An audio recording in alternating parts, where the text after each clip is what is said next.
A team of adventurers is locked in a desperate fight. Their shaman Beza prepares to cast a buff. While the mage Rodish is told to keep up the pressure, the leader Kunan calls for Saki to find an opening. He shouts a warning to someone named Yuki to stay back. Meet Yuki, the F-rank porter, basically the designated snack carrier. With the support roles in place, the assault begins. Kunan binds the dragon, screaming for Saki to attack now, and Saki dives in, her blade glowing with power. Her eyes flare as she prepares to unleash a final skill. Saki unleashes her ultimate skill, Luminous Slash. The dragon is shredded by the flurry of light, and with a final crash, the mighty beast falls. Kunan is in awe of the S-rank's overwhelming power. But this victory is just one battle in a larger war. Uncleared dungeons are going berserk, a growing social problem. To make matters worse, most adventurers only hunt for profit. Only a handful of true heroes lead the charge forward. Speaking of which, our boy Yuki gets a rude awakening. Rodish. The mage barks at him for a healing potion. Rodish continues his tirade, mocking Yuki's weakness. He calls out the kid's low rank and lack of power. But Kunan cuts them off with a sharp glare. He reminds them this is an S-rank dungeon, a place for focus. The mage and shaman fall silent, properly scolded. Kunan then turns to Yuki, telling him to pull his weight. Our boy can only stammer out an agreement. Left alone with his thoughts, Yuki reflects on his carelessness. As the party descends deeper, he realizes his mistake. He was too busy being a fanboy to be a proper adventurer. He reflects on the massive power gap between them, but he still dreams of becoming a great adventurer someday. Saki's voice cuts through his thoughts, a sharp reminder to stay alert. She tells him she doesn't want to lose any more family, a sentiment that Yuki shares completely. His mind flashes back 2 years to a terrible incident. A dungeon outburst had caused a district to collapse, and the tragedy struck their home, an orphanage. He remembers growing up with Saki, both dreaming of adventure. They left to chase that dream, planning to return one day. He remembers the family they left behind, a disaster that took everything from them. He's determined to prevent that from ever happening again, but his resolve is interrupted by a strange presence. A shadowy figure completes some kind of ritual, and suddenly Yuki feels a chill run down his spine. The small creature begins to glow with an ominous light. A massive magic circle erupts beneath their feet. Kunan realizes too late that they've walked into a trap, as a dark power ensnares him completely. The entire party is dragged through a chaotic crimson space. Rodish and Beza demand to know where they've been taken. Kunan orders them into a defensive circle, telling Yuki to prep their escape route. But Saki senses a presence as a strange substance pools on the floor. The crimson liquid bubbles ominously. Kunan watches with a grim expression, and from the depths, a figure begins to emerge. A well-dressed gentleman rises, calling himself a demon king. And suddenly nobody's worried about their paychecks anymore. This is no ordinary boss, but the most feared title in any S-rank dungeon. But the S-rank party doesn't hesitate for a moment. Rodish the mage is first, calling forth a storm of ice. A triple-cast ice javelin barrage hurtles forward. Saki follows up immediately, diving from above. She unleashes her ultimate skill, the Luminous Slash. The two powerful attacks converge on their target. But the Demon King is completely unfazed by the assault. He simply sighs, disappointed in their lack of manners. And as his entourage appears, he calls them ignorant. Suddenly, Rodish is violently thrown to the ground. One of the minions, an elven woman, notes an unexpected guest. Before anyone can react, a cat-like brawler lunges at Kunan. The leader barely manages to block the ferocious kick. Another figure, a boy in a hoodie, watches from the sidelines. The well-dressed gentleman addresses the adventurers with a condescending smirk. He warns them that playtime is over, announcing that the real Demon King is about to arrive. The party is thrown back by the immense pressure of the summoning, and Yuki can only watch in horror. As the true master of this domain finally appears, a pair of crimson eyes snap open. His servants bow in reverence, a full court of demonic attendants, and the true Demon King greets them with a smile. Kunan realizes the overwhelming odds. He desperately searches for any weakness. Yuki knows their party, Golden Time, is about to be annihilated, but he absolutely refuses to let that tragedy happen again. As an adventurer, he knows there's something he must do, and with newfound resolve, he prepares to act. He grips a small, glowing device in his hand and activates a complex sequence of golden gears. He announces the start of a return sequence. A countdown for their escape begins. But instead of retreating, Yuki points his sword forward. Declaring himself the Demon King's opponent, the Demon King just smirks, finding the whole thing adorable. His party shouts for him to stop, warning he'll be left behind. But as they're pulled away, Saki realizes his true intention. The countdown ticks down, sealing his fate. Kunan desperately tries to cancel the escape sequence, but Yuki just gives them a final determined smile. He now stands alone before the Demon King and his court. The gentleman attendant seems almost impressed by the boy's resolve. The cat-like brawler realizes Yuki's gambit. He immediately lunges forward to stop whatever Yuki is planning. Our boy is easily overpowered and pinned to the floor. Meanwhile, the countdown on his device ticks down to 2. He reveals his true plan with a defiant look. He wasn't just buying time for an escape, but for something far more drastic. The countdown hits one as the Demon King looks on. Saki and the others watch in horror as a new light appears. Yuki reveals his true goal, to find a way to win. He crushes a glowing scroll in his hand.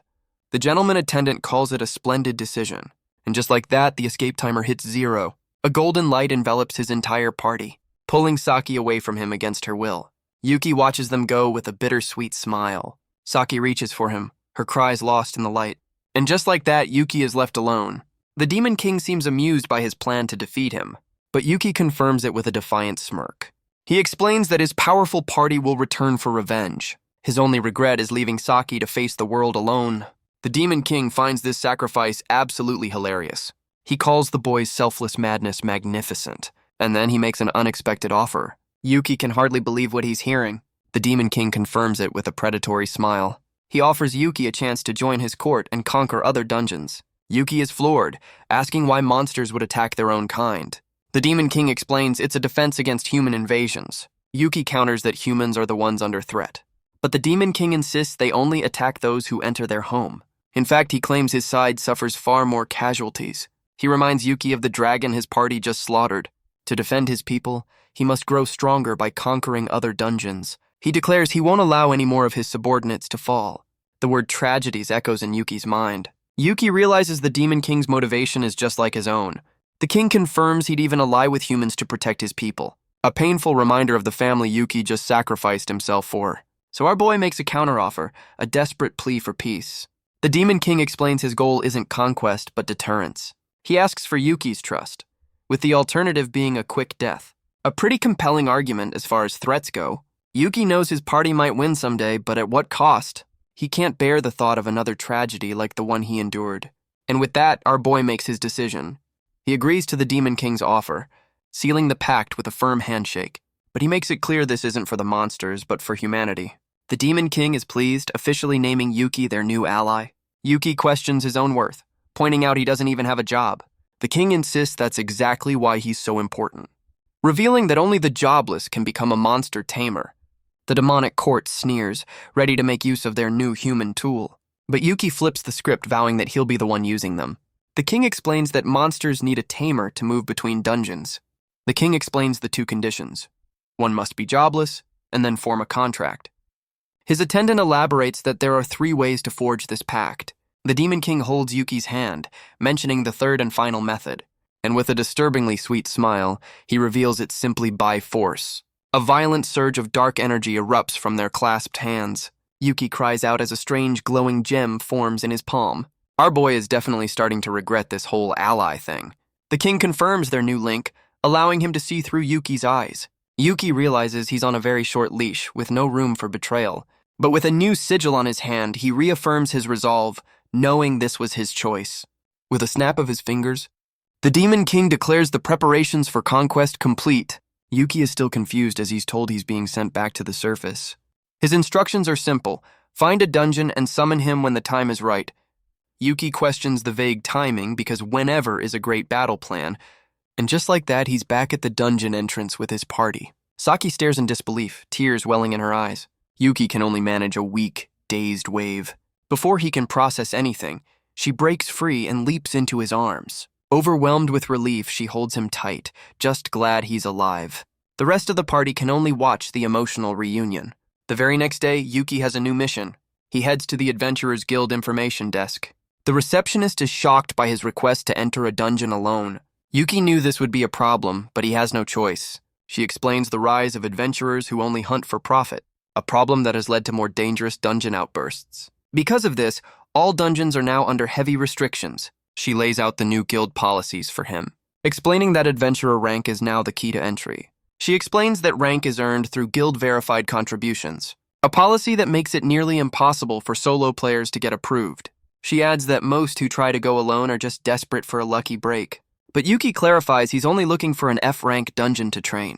The receptionist seems to understand his sincerity. She registers him for a place called the Silent Labyrinth. Soon, he stands before the entrance of the beginner-friendly dungeon. A guard unlocks the chain-link fence for him, and with a hint of sarcasm, sends him off to conquer it. Yuki eyes the strict security, which is just a single panic button. Top-notch. As Yuki steps inside, a familiar voice echoes in his thoughts. He realizes the Demon King is speaking directly into his head. The king explains this is Yuki's new skill, a basic for any monster tamer. Our boy realizes he has a passive ability, which is handy but unsettling. The Demon King elaborates on neglected dungeons, places left to rot. He assumes such a place would be a perfect breeding ground for monsters. But if left unchecked, the growing population would cause it to collapse. Yet as Yuki explores, he finds the halls eerily empty. How boring. He finds the silence unnatural, even for a low-rank dungeon. Suddenly, a violent tremor rocks the entire labyrinth. A terrified adventurer screams for his party to run. They're fleeing from a massive green ooze, the dungeon boss. His companion can only stare in disbelief at the giant slime. The Demon King's voice explains the lack of monsters. This one has been cannibalizing its own kind to survive, and just then Yuki appears, pointing them toward an escape route. The three of them sprint down the corridor with the monster in pursuit. But the woman is caught, her strength failing her. She's dragged down into the gelatinous mass, helplessly sinking into the creature's body. Yuki desperately asks the Demon King if summoning him will save her, but the king's voice confirms it would be far too destructive. As the woman sinks deeper, her cries fading into the ooze.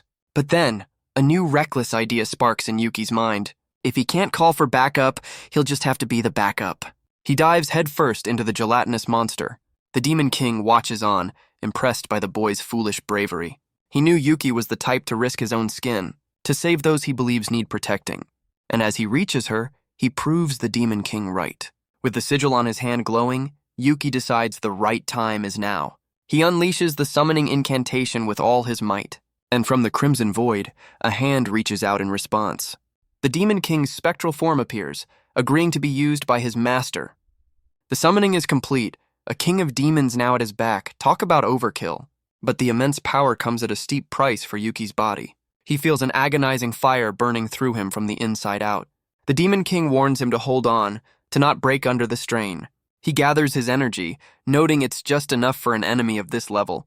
And with a final command, he unleashes a devastating attack. He channels the Demon King's power into a single devastating skill. A chaotic blast of purple energy tears through the dungeon, erasing the ooze. The rescued woman can only stare, realizing this power is terrifying. The adventurers look on at the aftermath, a scene of pure disaster. The man turns to Yuki, his expression a mix of awe and concern. He sees the blood streaming from Yuki's face, realizing the kid is badly hurt. But Yuki can barely hear him, the strain of the summoning taking its toll. He stumbles forward, his body finally reaching its limit. His vision blurs as he struggles to stay standing, and with the last of his strength gone, he collapses to the floor. A few days later, Yuki finds himself in the Endless Abyss dungeon. He looks at his new E-rank card, a promotion he earned while unconscious. He reflects on how the adventurers he saved were the ones who truly saved him. The Demon King appears, asking why he looks so glum. Yuki is confused, saying all he did was call for help. But the king corrects him, saying that was all he could do. He explains that in that moment, Yuki refused to abandon the life before him. And without hesitation, he seized another, more reckless option. The king says that kind of strength is what he admires in his new tamer. Yuki finally accepts the praise and the drink with a newfound resolve. The king notes that nearly dying every time is a bit of a problem. He introduces Elvina, an undead maid, as a safer summoning option. Yuki is a little flustered, commenting on her calm demeanor. She immediately misinterprets this as love at first sight, before clarifying that she's just undead and thus has no heartbeat. With his new companion at his side, Yuki's training is set to begin. He asks if this is really okay, and the king assures him it is. Elvina explains her undead joke is part of being a relatable maid, truly a terrifying ambition. She lays out his first task, level up enough to withstand summoning his lord. And to do that, he'll have to fight his way through legions of monsters. Elvina unleashes a fiery punch, clearing the path ahead. She calmly reports the threat is gone, leaving Yuki in awe of her power. She boasts about her capabilities as a maid, striking a confident pose. Her energetic personality reminds Yuki of someone from his past, a memory of a young Saki, always seeking his praise at the orphanage. The fond recollection is cut short by a series of system notifications, and suddenly, Yuki is overwhelmed by a constant stream of level-ups. First world problems, I guess. Elvina finds his complaints baffling, questioning if it's some kind of mortal humor. He realizes that compared to the Demon King, he can maintain her summon for far longer. She explains that their lord is a special case, requiring immense power to call forth. He recalls that even with all his power, he only summoned the king's fingers. Elvina, on the other hand, is the budget-friendly, mana-efficient model. Yuki can't help but agree, calling her a huge help. The praise seems to land as she hides shyly behind her sign. He realizes it's not just about raw power, but also mana efficiency. Their training complete, they finally arrive at the boss room. As Yuki wonders how to open the heavy doors, Elvina cracks her knuckles. She explains that no matter the time or place, you should always knock before entering a room. With your fist, apparently. And inside, a fiery knight waits for them. The boss of this floor is a knight wielding a flaming sword. Elvina politely steps forward to greet their opponent, asking it to kindly become an offering for their training. The knight responds by raising its blade for a deadly strike. But Yuki senses the immense power and tries to intervene. He realizes that flame is on a completely different level. He leaps forward to protect Elvina from the attack, but the undead maid meets the blow head-on. The sheer force of the impact seems to surprise even her. Yuki catches her as she stumbles, earning a compliment for his quick save. Elvina asks how he recognized the holy fire. Yuki explains it just looked different, and reminded him of the light Saki uses. She finds the danger thrilling, despite her lack of a pulse. But the knight has other plans, unleashing a massive sanctuary of flames. Elvina realizes they're trapped, with no easy way out. The Demon King's voice reminds him he can only maintain one summon, so Yuki decides they'll have to face this together.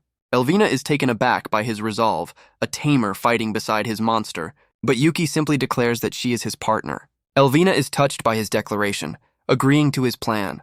She takes a fighting stance, ready to fight alongside her master. Yuki declares it's time to show what all their training was for. Elvina steals her resolve, ready to make the ultimate sacrifice if needed. And so, the tamer and his monster stand together against the boss. But Yuki recalls that his recent level-ups granted him a new skill. He activates it, the Machine Gun Evil Eye. A very subtle name. The skill analyzes the knight, revealing its holy and fire attributes. He realizes Elvina is at a massive disadvantage as the knight lunges forward. With a danger alert flashing, Yuki screams for her to dodge the attack. He pulls Elvina back just as pillars of holy fire erupt from the ground. With his partner safe, he quickly processes the new information.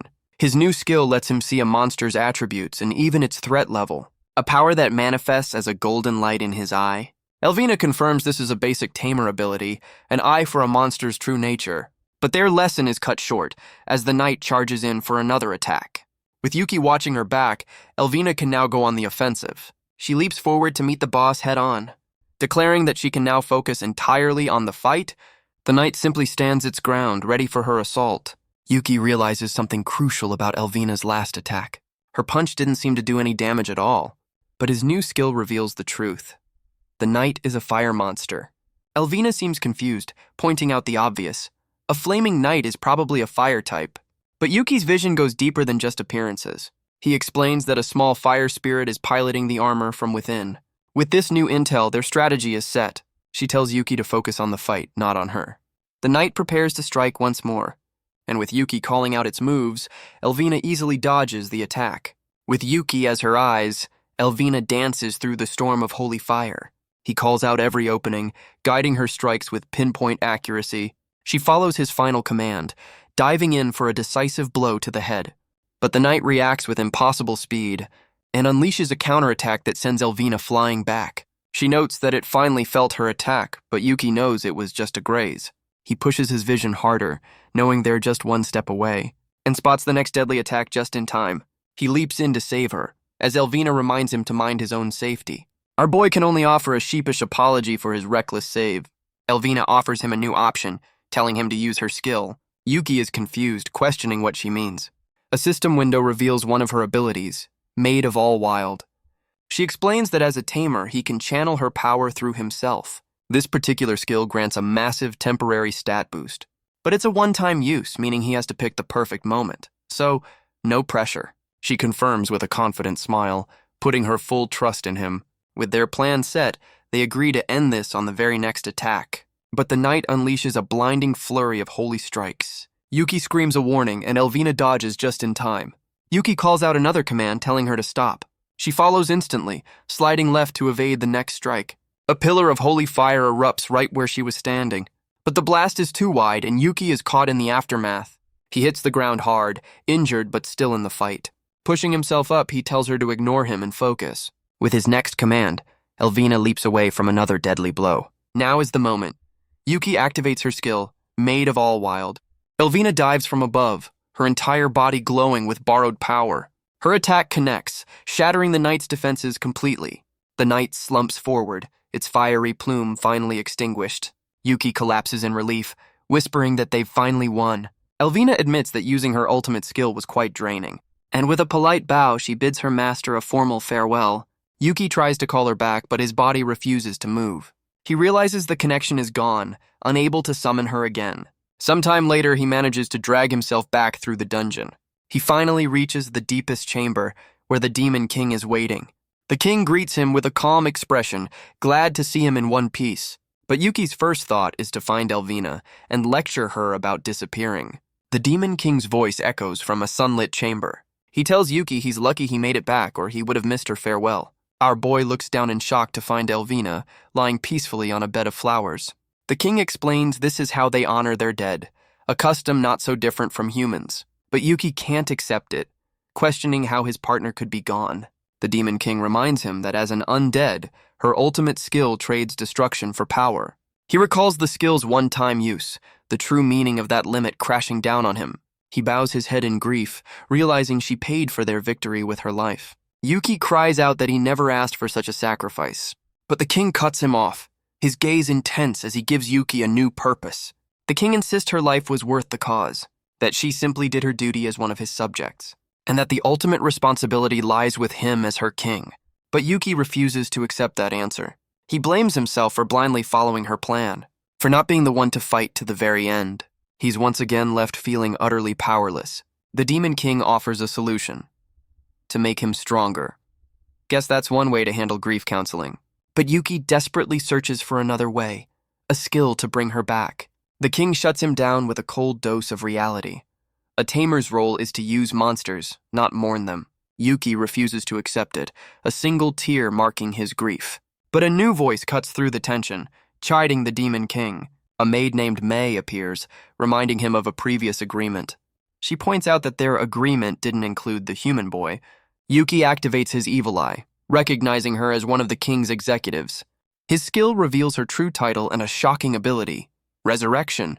Our boy can hardly process what he's seeing. May offers to explain the conditions with a tempting smile. Looks like HR is finally stepping in. A surge of hope rushes through him as he realizes Elvina can be saved. He asks if her power is truly the miracle he's been searching for. May confirms that Yuki's new skill can see her ultimate ability. But Yuki admits his vision is still limited, only showing him the basics. The Demon King orders May to explain the rest to him. She formally introduces herself as May, the head maid. Her job description includes dungeon maintenance and backup resurrections. Sounds cozy. The term hangs in the air as Yuki processes its meaning. She reminds him of the constant threat adventurers pose to their kind, explaining that her power is the ultimate failsafe, a way to bring back the fallen. Yuki's hope surges, but May quickly reminds him of the fine print. She lays out the first catch. The skill has a ridiculously high mana cost. May explains the cost of resurrection, using Yuki as an example. She reveals the price, mana equivalent to an entire dungeon floor. Yuki realizes his resurrection would cost an S-rank floor's mana. May's glowing eye hints Elvina's cost would shrink the dungeon. Talk about a high price for a maid. Yuki understands Elvina's immense value and the implication for conquest. May confirms, noting another executive opposed this method. Yuki then proposes slowly accumulating unused mana. He believes he could gather enough for one person over time. But May reveals a second condition: no resurrection if mana is fully depleted. Elvina's mana is fading, so they must find more quickly. May reveals her simple solution: have Yuki clear a nice big dungeon for them. And Yuki finally understands the true goal behind their conquest.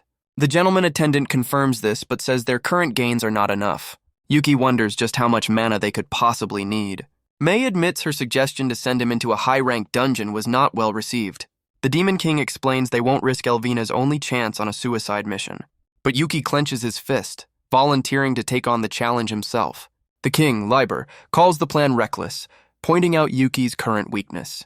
Yuki agrees, admitting he has no strategy, but if it's the only path forward, then he has no other choice but to take it. He reminds Liber that this was the very reason he made the pact. The Demon King agrees, his gaze sharp and calculating. But before he can continue, a drop of blood hits the grass. The gentleman attendant steps forward, offering to train Yuki himself. Yuki recognizes him instantly as one of the demons who fought Saki. May chimes in, reminding them this attendant, Vint, always supported the conquest. The Demon King considers the offer and gives a nod of approval. He entrusts Yuki to Vint for the next 7 days. A week of hell, probably. The attendant turns, telling Yuki to follow him, and with renewed hope, our boy eagerly runs to meet his fate. May is relieved, trusting in Vint's strength to handle the boy. But Vint was the one who stubbornly opposed using humans, a fact that makes May worry he might actually kill the kid, a thought that leaves her looking quite concerned. Meanwhile, Vint activates a magic circle, beginning the training. Yuki steals his resolve, ready for whatever comes next. He's transported to a grand castle under a starry sky. Vint explains this is part of the Demon King's power, a personal floor granted to each of the king's executives. But the need for such vast spaces only proves how costly resurrection is. Yuki asks Vint if this training is just about helping him level up. But Vint explains that for humans, leveling up is just stealing mana. He clarifies that adventurers are parasites, draining the dungeon's life force. And since Yuki is contracted to the Demon King, he can't level up here. Realizing conquest is his only path, he asks how Vint will train him. A sword is suddenly tossed into his hands. He wonders if this is about getting better gear. Vint's aura flares as he explains Yuki has nothing to build upon. No skills, no strength, no knowledge, and absolutely no talent. Yuki is stunned by the brutal honesty of his new mentor. Vint tells him if he wants Elvina back, he must build everything he lacks. And with that, the training begins with a storm of violent strikes. Yuki can barely keep up, realizing thought is a luxury he can't afford. Vint warns that if he can't even manage this, he's too weak to be trusted. He realizes Vint isn't trying to kill him, but that he'll simply abandon him if he fails. Yuki understands the cold logic. His death would be meaningless to their cause. His first test, survive for 3 hours by constantly dancing with death. A very reasonable starting point. And so, the brutal lesson in swordsmanship begins. But Yuki accepts the challenge, vowing to risk it all to bring her back. He pushes his skill to its limits, evolving it into the ruinous evil eye. His vision now reveals Vint's attributes and deadly skills. But the power gap is so immense he can't even read his full stats. He realizes if he can't block, he'll have to predict the safest path. Vint scoffs, unimpressed with Yuki's one and only party trick. The first strike comes down with overwhelming force. A danger alert screams in his vision as he barely dodges. He's forced into a desperate dance, evading a flurry of deadly strikes. But Vint is unimpressed, calling his movements sloppy and inefficient, which is why he'll have to learn the hard way. Vint effortlessly blocks Yuki's desperate counterattack, leaving our boy unable to even buy a moment's time. He's kicked away as Vint scolds his slow decision-making, explaining that hesitation is like politely asking your enemy to kill you. But Yuki refuses to break, his eye searching for the next opening. He forces himself onto the offensive, lunging with all his might. But Vint calmly reminds him that the result will be the same. And with a single devastating slash, he ends the exchange. Blood spatters across the cold stone floor. Vint just watches, his expression as unforgiving as ever. Vint offers a sliver of praise, noting his movement is better. Yuki explains he's not just watching, but seeing the sword's path. A skill that lets him copy a monster's movements for an instant. Vint finally understands, realizing Yuki is actively analyzing him. But he immediately dismisses this progress as not nearly enough. He points out their fundamental differences in build and skill. And Yuki realizes with horror that Vint was holding back this whole time. So much for that confidence boost. The attendant explains his years of experience as he effortlessly blocks another strike. Yuki's body is screaming, his vision flooded with danger markers. He realizes that last move was pure swordsmanship, no mana at all. But Yuki roars back that he'll just have to catch up. Vint is impressed by his unbroken spirit, but decides it's time to see if it's courage or just foolishness. He activates a new skill, his aura turning dark and menacing. Yuki's vision is flooded with danger alerts, blinding him to everything else. He realizes that just knowing he's about to die isn't very helpful. He needs skill data, accepting that death is just part of the training program. He forces his evil eye to ignore the threat warnings, and instead analyze the very nature of the attack itself. Vint prepares to unleash his blood blossom beautiful blade. His eye burns with a golden light, analyzing every last detail, and the world erupts in a storm of crimson and steel. Vint looks down, his expression unreadable. He assesses the broken boy at his feet, a silent hum of consideration, and then Yuki wakes up with a gasp. Vint greets him from across the room as if nothing happened. He closes his book and tells Yuki to follow him. Our boy is still reeling, remembering the full force of that final blow. Vint explains that May patched him up, since he was only mostly dead. But what truly impressed the old demon was that in that final moment, Yuki tried to steal his technique. That reckless resolve made Vint want to see what would happen next. And so, he declares the start of the proper training. He leads Yuki through a massive set of doors, revealing a chamber packed with monsters of every kind. Our boy can only stare, a single drop of sweat on his face. Vint tells him to handle the small army lightly. Sure, no problem. But Yuki just grips his sword, a grim acceptance on his face. He's actually getting used to the idea that dying is normal. Sometime later, Yuki finds himself in a very different situation. He's now serving tea to monsters, questioning his life choices. Vint explains that true mastery means optimizing every single movement. He compares it to a butler's work, where even the slightest tremor is a failure. Yuki must learn to control his body and, more importantly, his unique vision. Our boy realizes this training is meant to evolve his evil eye skill. His first test, use that eye to read the desires of every monster at this party. Yuki accepts the challenge, vowing to start by copying his mentor's perfect form. And so, Vint demonstrates the art of pouring tea with flawless precision. Every movement is deliberate, every action filled with purpose.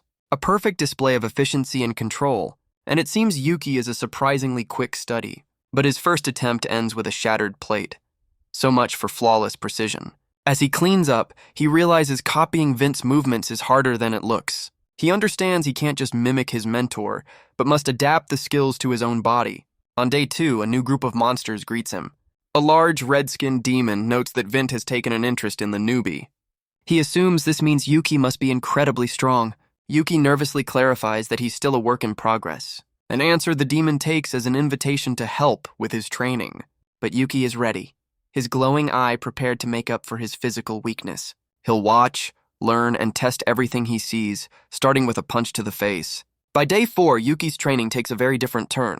He finds himself serving a shivering, lizard-like monster. His evil eye confirms its status chilled. So he uses his skill to predict its needs and offers a blanket. The creature is immediately smitten by his kindness.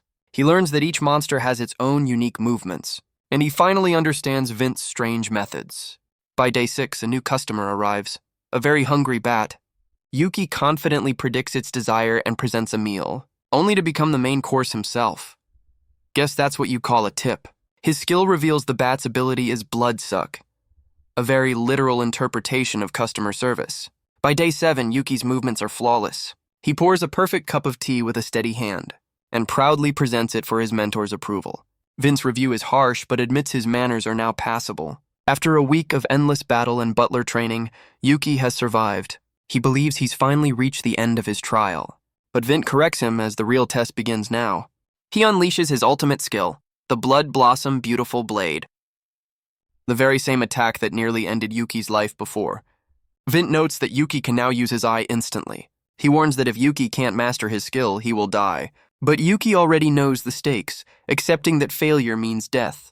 His evolved eye analyzes Vint's ultimate skill in perfect detail. He can see far more than just a simple danger warning. And now he finally understands how to move his own body. He activates the very same skill he just analyzed, and meets his mentor's attack with a perfect copy. The exchange ends with Yuki's blade at Vint's throat, and for the first time, the old demon is knocked to the floor. But Vint admits his disappointment, realizing he still fell short. Yuki knows this victory means nothing if Elvina isn't saved. He roars that Vint won't be the one to decide his limits, and with a surge of raw determination, he draws upon the spilled blood, reshaping his mentor's ultimate skill into something entirely his own.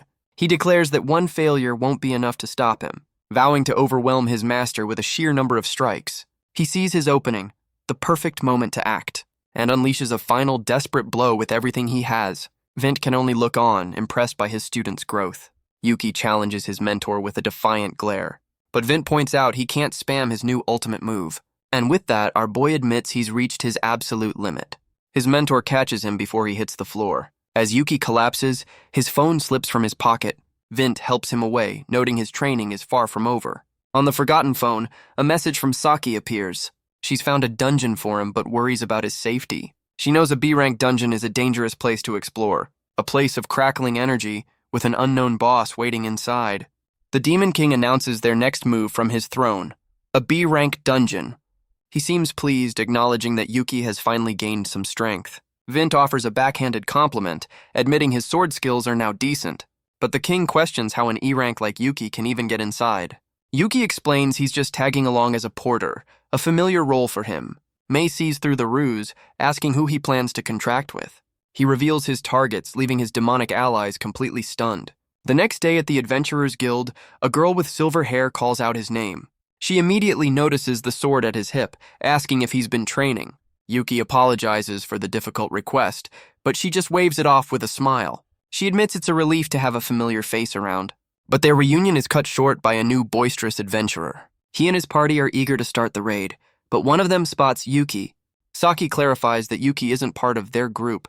She explains these guys are just guild volunteers, not personal requests. They're just here to ride her S-rank coattails for an easy promotion. What a great team dynamic. The leader approaches Yuki, assuming he must be at least A rank. But Saki asks him to confirm his rank, and Yuki admits he's only an E. The man's friendly attitude evaporates in an instant. He demands Saki drop the dead weight and take his B-rank party instead. Saki defends him, pointing out he's already solo cleared 2 dungeons. Yuki confirms it, though his memories of those clears are far from heroic. The other adventurers are suspicious, knowing that clearing dungeons is rare for low rankers. The leader fumes, his plan to ride Saki's coattails to A rank now in jeopardy. He complains that Yuki's presence will steal his thunder, but Saki cuts him off, reminding him this is an investigation, not a glory run. With that settled, she announces their target, the Cave of Sealed Desire. And so, the party ventures into the B-rank dungeon. She explains that a dungeon's rank is determined by the power of its boss, a question that makes Yuki wonder how they even know what to expect. Saki explains the 2 basic rules of dungeon ranking. The stronger the boss, the more floors and complexity it has. She confirms this dungeon's 22 floors make it a solid B rank. But the real problem is that the boss is nowhere to be found. A mission so frustrating it got bumped all the way up to her. Their conversation is cut short by a monster attack. The B-rank leader immediately claims the kill for himself. He brings his axe down with a brutal swing, and proudly boasts about his victory to Saki. Saki just sighs, realizing being S-rank is truly exhausting. The B-rank leader dismisses Yuki's achievements entirely, but his arrogant speech is cut short by a sudden tremor, as a massive stone golem appears right behind him. And it's not alone. An entire squad of them has ambushed the party, but Saki and Yuki are already leaping into action. The S-rank hero cuts through the monsters in a blur of light, unleashing her signature skill, the Luminous Slash. The B-rank leader can only stare, admitting he didn't even see it happen. Saki turns to Yuki, telling him she doesn't need his fighting power. But our boy apologizes, admitting he was about to attack too. The stone golem lies shattered on the ground. Saki turns to him, shocked by his perfect timing. Yuki just says the monster looked tough. She can't believe he matched her S-rank movements. His sword training has clearly paid off more than she imagined. She thanks him with a bright smile, praising his good work. Yuki can only marvel at how unpredictable dungeons can be. Saki tells the others to focus on the mission, leaving the fighting to her. The B-rank leader scoffs, vowing to find the boss and prove his worth. But even after 10 long hours of searching, they found no trace of a boss room. Saki stops, considering their next move. She confirms they've checked for hidden paths, but found nothing. But Yuki has a different idea, placing his hand on a solid wall. The B-rank leader immediately mocks his E-rank ignorance. He explains that dungeons are just illusions made of mana, and demonstrates by kicking the wall a very scientific approach, warning that trying to break through will only get him hurt. But with his evil eye glowing, Yuki sees something else entirely. A statement that leaves the arrogant adventurer completely baffled. He reveals the entire cave is made of the same material as the golems. Saki understands instantly, ordering everyone back. She unleashes her signature skill, the Luminous Slash, and blasts a massive hole right through the wall. She immediately orders the party through the new opening. They step through the rubble into an unfamiliar space, and find themselves in a vast, desolate wasteland. Yuki's eyes widen as he takes in the impossible sight. The true boss of this dungeon, a colossal stone titan, looms over them. Guess they found the boss room. The B-rank leader is terrified as Saki realizes the truth. She explains they were inside a massive golem disguised as a dungeon. The B-rank leader can't comprehend the scale of the deception. Saki clarifies it was all a ruse to fake the dungeon's rank. Yuki realizes this must be the true first floor, which means the dungeon's real rank is far higher than they were told. Saki confirms it's undoubtedly an A-rank dungeon, and likely on the verge of becoming an S-rank threat. So, a typical Tuesday for her. She immediately sends out an urgent report to the guild, detailing their findings, a massive A-rank dungeon with a golem decoy. With the truth revealed, they share a look of grim understanding. Saki notes the floating castle, a sign of their enemy's intelligence. The B-rank leader confirms the massive golem is now inert. Saki explains its sole purpose was to stop an S-rank like her, a chilling realization that their foes are capable of complex strategy. The B-rank leader argues monsters are just beasts, but Saki knows better. She explains they have clear intelligence and a strategic mind. And Yuki knows from experience that some even have feelings. The B-rank leader sees this as a lucky break, a chance to strike first. But Saki announces the investigation is over. It's time to clear the dungeon. She orders the others back to the guild through the nearby portal, but Yuki refuses to turn back, declaring he'll stay by her side. Saki is taken aback by his sudden determination. His eyes reflect the very reason he's fighting in the first place. She explains she needs someone to carry information back if she falls, and out of everyone here, she trusts only him with that mission. She grabs him by the collar, her tone turning deadly serious, demanding a promise that this time they're going home together. He agrees, but his gaze holds a much deeper resolve. He remembers the family he lost and the partner he failed, vowing to never let that happen again. Saki just scoops him up and leaps into action. Well, that's one way to travel. Saki carves a path through the desolate landscape. The B-rank leader is left behind, blinded by her speed, but he refuses to go back empty-handed. He spots a glowing mana crystal on the ground. Meanwhile, Saki cuts a direct path toward the castle. They finally arrive at the heart of the dungeon. A voice greets them, surprised any human could make it this far. They find themselves in a throne room of pure crystal, and on that throne sits the true boss of this dungeon. She introduces herself as Karat, the jewel golem, with ambitions to be a demon king. Saki realizes Karat has been hoarding mana this whole time. The golem queen explains she's been using it to perfect her form. She goes on a rant about her own flawless beauty, and with that, she lunges forward to demonstrate her power. But Yuki's evil eye activates, analyzing her skill, Magic Song. She's shocked as he dodges a flurry of attacks that should have ended him. He notes her incredible speed, knowing a single hit would be fatal. But after his training with Vint, she seems almost slow. She scoffs, boasting that her body is harder than any golem. Yuki just tightens his grip, knowing exactly what he has to do. His only job is to create an opening for the real powerhouse. And Saki follows up with a devastating luminous slash. The golem queen is shocked to see a scratch on her perfect form. But Saki knows that unbreakable is just a suggestion. Yuki can only admire the sheer power of her S-rank skill. Karat whines about the pain, her vanity clearly taking the bigger hit. But Saki sees through the act, knowing the golem is planning something. She warns Yuki to stay sharp as they plan their next move. Their strategy is simple. Overwhelm her with a constant barrage. But Karat just smirks, revealing she's been watching them the whole time. She activates a new skill, boasting that she knows their weak spot. Yuki senses a massive surge of mana, but nothing seems to be happening. Saki's eyes widen in horror as she realizes the terrifying truth. Back at the entrance, the B-rank party finds their escape route blocked by reformed golems. So much for a clean getaway. Karat reveals her trap, threatening to crush the other adventurers from afar. Saki understands she was gathering golem material the entire time. She's caught in an impossible choice: save the others or stop the boss. But Yuki steps forward, telling Saki to go and save them. He insists they can't let the golem queen escape their sight, and with a firm grip on his sword, he declares he'll hold her off himself. Saki puts her complete faith in him with a final smile. She dashes off, promising a celebration when they return. Karat scoffs, calling him a worthless sacrifice left to die. But Yuki tightens his grip, declaring this is an act of trust.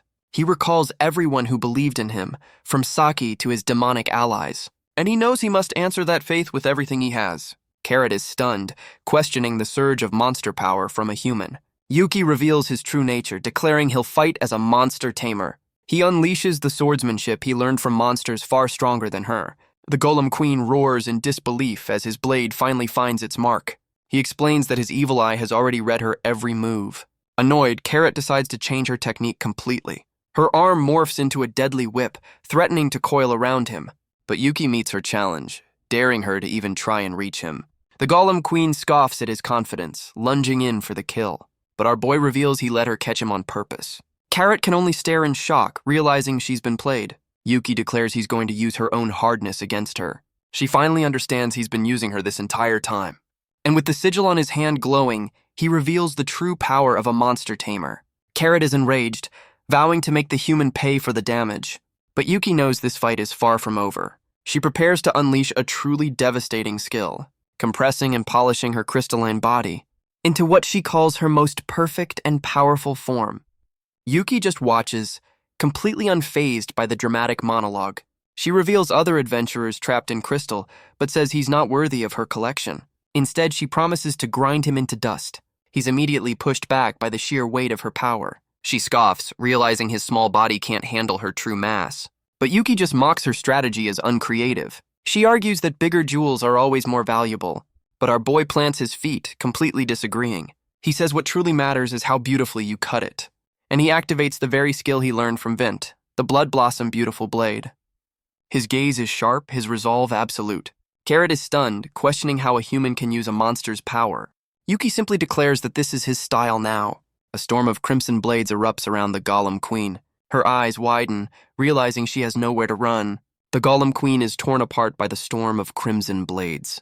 But the skill comes at a heavy price, fueled by Yuki's own blood. Carrot can only stare in disbelief at her shattered form. She sacrificed most of her body just to survive the terrifying attack. But she sees that Yuki paid a steep price for his victory as well. He just tells her he's already read her every move. She can see he's at his absolute limit. Guess he's not faking this time.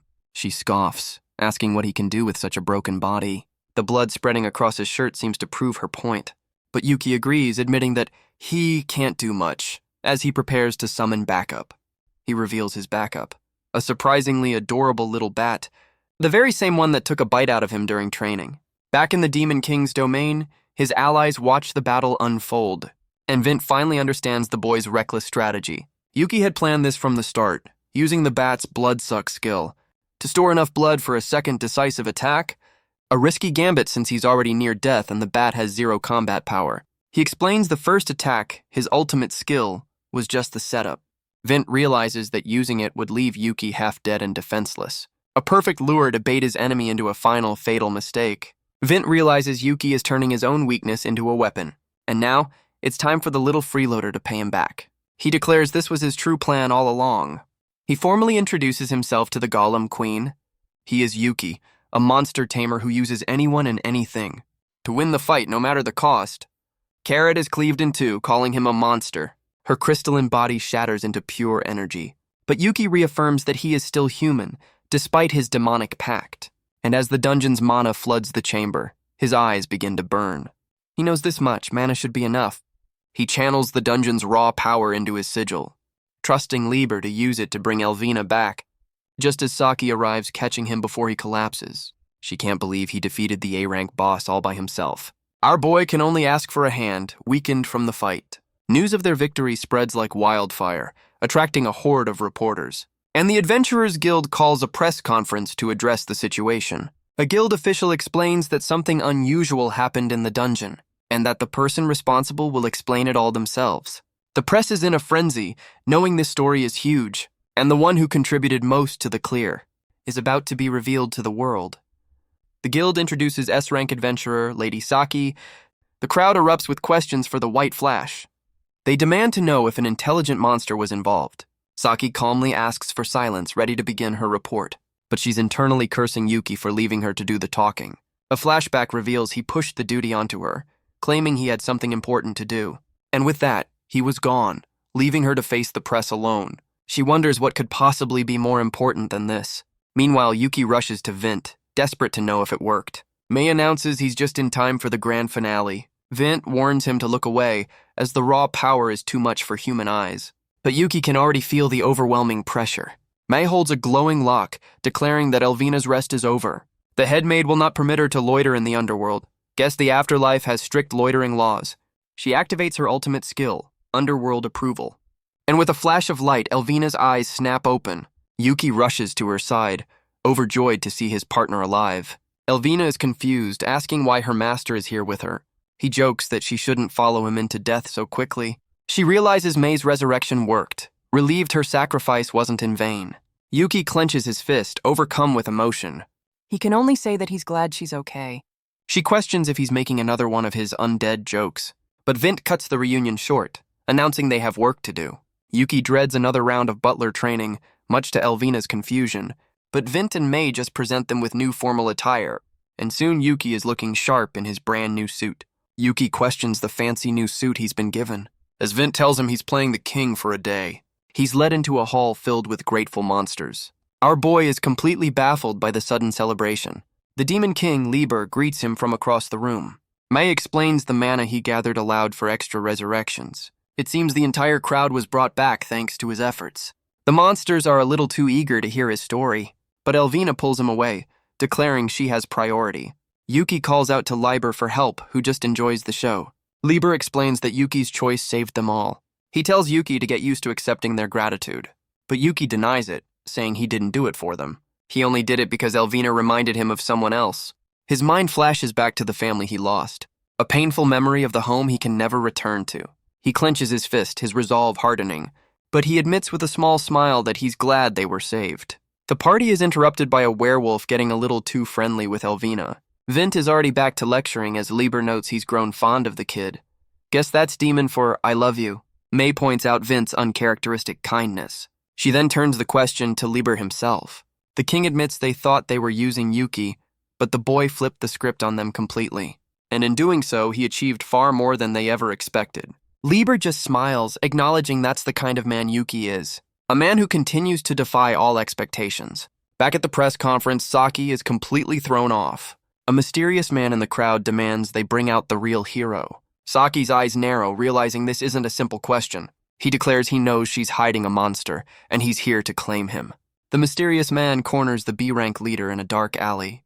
The adventurer explains the person he's looking for was with Saki. The hooded man scoffs, annoyed by the abundance of low rankers. But the adventurer suddenly remembers the name Yuki. The man recalls the file, a low-rank boy who was with the party. The B-rank leader pleads to be let go, thinking he's now safe. But his interrogator has other plans, wreathed in a sudden burst of flame. He tells the man to blame his own loose mouth for what comes next. And with that, the alley is engulfed in a fiery blaze. Meanwhile, Yuki walks through a park, holding a small bouquet. He reflects on being surrounded by humans again, deciding to take a day off from his demonic allies. He clutches a bouquet, ready to visit old friends. His destination is the Great Collapse Memorial, a monument to those who died in the disaster, the very same one that destroyed his orphanage. He smiles, ready to tell them all about his journey, but his quiet reflection is suddenly cut short. He senses a presence, mistaking it for Saki. But it's the hooded man, an A-rank adventurer named Zapper. Yuki confirms they've never met before, but Zapper announces he's here to scout him, leaving our boy completely stunned. He knows all about the fake dungeon incident, and with a menacing glare, he tells Yuki there's no need to hide. He reveals he knows Yuki let Saki take the credit to hide his monstrous power. He even knows Yuki begged to join the raid for a simple rank-up exam. Yuki tries to play it off, claiming he only helped with the evacuation. But Zapper cuts him off, stating that Yuki was the one who took down the boss. He claims our boy handled the main threat while Saki was just a decoy, a conclusion that leaves Yuki sweating, realizing this man's intel is terrifyingly accurate. Yuki tries to brush it off, but Zapper tells him to just listen. He explains that dungeon conquering is a business, not a game for pawns. To make real money, you need the best weapons, and he believes that weapon is Yuki. He points out the obvious limits of solo adventuring, but joining a party opens up new possibilities, a chance to earn far more than he could alone, and with a predatory grin, he offers Yuki a partnership. Guess this is his version of a job interview. Yuki acknowledges the offer with a calm expression, but politely declines, explaining his goals are different.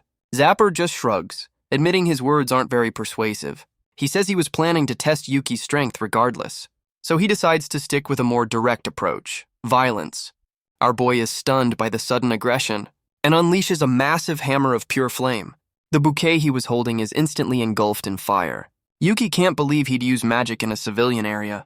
Zapper is impressed, his desire to recruit Yuki only growing.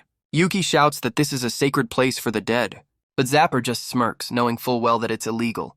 Zapper declares that turning him down is an even bigger sin, and instantly traps Yuki in a powerful binding spell. He points out his weakness. He's a monster hunter, not a brawler. He grabs Yuki's face, preparing another attack, and unleashes a blast of ice, freezing him in place. He explains that Yuki is built for dungeons, the opposite of him, which is exactly why he's so determined to have him. He threatens to follow Yuki into every dungeon and ruin his plans, a very mature way to handle rejection. He reveals his title, the Skill Killer, boasting that no adventurer can stop him. Pinned and powerless, Yuki is left with an impossible choice. Zapper walks away, leaving Yuki with a final, chilling ultimatum. Back in his domain, the Demon King moves a chess piece. Angered by the attempt to steal what belongs to him, Mei tends to Yuki's wounds as he plans a counterattack. He explains he was unarmed on his day off, a victim of low-rank profiling. But he admits even with a sword, he needs a way to counter Zapper's magic. The Demon King reminds him of his true calling as a monster tamer. His solution is simple. Find a monster that specializes in magic. And just like that, a new elf named Machina Mitekwa is summoned. Lieber explains that she is their resident expert on all things magical. Lieber tells Yuki he must learn the Abyss, but Machina seems less than thrilled to be his teacher. She complains about Vint, questioning why his top disciple needs her help. Yuki realizes he's never actually seen her at any of Vint's gatherings. She scoffs at the idea, ranting that Vint called her an old tryhard. She clarifies she's only around 1,000 years old, give or take, or more specifically 1499, a technicality that leaves Yuki completely speechless. But she sees an opportunity in this, a chance to one-up her rival. If she makes Yuki stronger than Vint ever could, the old demon would be furious. Her petty revenge fantasy gets a little weird, so Yuki just cuts to the chase. She agrees, admitting her own research could use a little excitement. Yuki is brought to a massive library, asking if he has to read everything. Machina confirms that this is just the beginning of her collection. She teases him about his lack of knowledge, which he tries to deny. So she gives him a pop quiz. What's the difference between magic and a skill? A question that leaves our boy completely lost for words. She explains that skills are personal, while magic is a universal technique. She then breaks down the 3 main categories of skills. First are the abilities granted by a person's job class. Second are the innate skills that are unique to each race. And finally, there are skills born from elevating a mastered technique. She explains that these skills are just cheat techniques, and that copying them is often impossible due to fundamental differences. She asks if he's felt that gap for himself. His mind flashes back to his fight with Vint, where he copied the demon's ultimate skill. Yuki confirms he learned that lesson the hard way, asking if magic is the opposite. She explains that magic is consistent, producing the same result for anyone. It is a universal and absolute rule. With a glow of power, she declares that this is magic. Yuki is excited by the possibilities, but has another question. Machina poses the next riddle. If magic is universal, why can't everyone use it? Yuki guesses the conditions must be strict, maybe a huge mana cost. But Machina just sighs, saying it's simply too difficult. He asks if it's hard to control the mana, but she clarifies it's the chanting. She explains that proper magic requires a novel's worth of chanting for a single spell. Yuki recalls Zapper's instant binding spell, a far cry from a long recitation. He points out that adventurers he's seen just shout a single word. So Machina poses her next question. How are they actually doing it? Yuki thinks for a moment, putting the pieces together. He realizes they must be compensating for the long chant somehow. She smiles, confirming he's right, and explains they use tools like a staff to do the work for them. She explains the various shortcuts, like magic circles or abbreviated chants. She calls these cheats, ways to bend the rigid rules of magic.